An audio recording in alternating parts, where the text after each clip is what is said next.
দক্ষিণ পূর্ব এশিয়ার দ্বীপ রাষ্ট্র ইন্দোনেশিয়া এর গ্রামীণ অঞ্চলের কৃষিকাজে নতুন এক দৃশ্য এখন বেশ আলোচিত। সেখানে অনেক কৃষক ফসল পরিবহনের জন্য ব্যবহার করেছেন ডার্ট বাইক।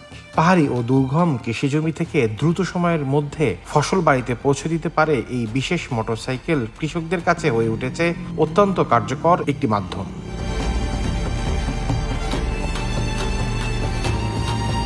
স্থানীয় সূত্রে জানা যায়, ইন্দোনেশিয়া বহু গ্রামে পাহাড়ি ঢাল বা কাঁচা রাস্তার মধ্যে অবস্থিত।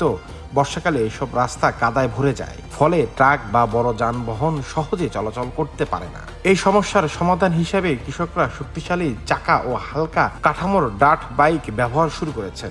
ডার্ট বাইক সাধারণত অফরোড বা দুর্গম পথে চলাচলের জন্য তৈরি করা হয়, যার কারণে এটি সহজেই আসমান, জমি ও সংকীর্ণ রাস্তা অতিক্রম করতে পারে।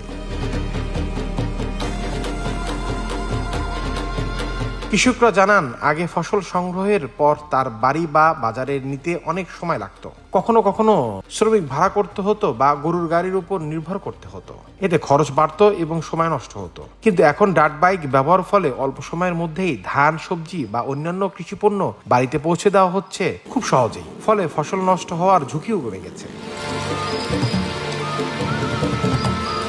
বিশেষজ্ঞরা বলেছেন, ইন্দোনেশিয়ার অনেক অঞ্চল দ্বীপ ও পাহাড়ে ঘেরা হয়। কৃষকদের পরিবহন সমস্যা দীর্ঘদিনের। প্রযুক্তি ও যানবাহনের সহজলভ্যতা বাড়ার কারণে কৃষকরা নিজেই নতুন সমাধান খুঁজে নিচ্ছেন। ডার্ট বাইক শুধু সময় বাঁচাচ্ছে না, বরং কৃষকদের উৎপাদনশীলতাও বাড়াচ্ছে। দ্রুত পরিবহনের ফলে কৃষিপণ্য দ্রুত বাজারে পৌঁছানো সম্ভব হচ্ছে, যা কৃষকদের আর্থিক লাভও বাড়াচ্ছে। গ্রামীণ তরুণদের মাধ্যমে এই বাইকের ব্যবহারের প্রবণতা দেখা যাচ্ছে। তারা কৃষকদের আধুনিকভাবে পরিচালনা করতে আগ্রহী হচ্ছে। অনেক ক্ষেত্রেই দেখা যায়, বাইকের পেছনে ছোট ট্রলি বা বাঁশের তৈরি কাঠামো যুক্ত করে বেশি পরিমাণ ফসল একসাথে বহন হচ্ছে। এতে শ্রম কম লাগছে এবং কাজের গতিও বেড়ে যাচ্ছে। তবে বিশেষজ্ঞরা সতর্ক করে বলেছেন, অতিরিক্ত ভার বহন করলে দুর্ঘটনার ঝুঁকি থাকতে পারে। তাই নিরাপদভাবে চলাচল এবং প্রয়োজন অনুযায়ী বাইক ব্যবহার করা জরুরি।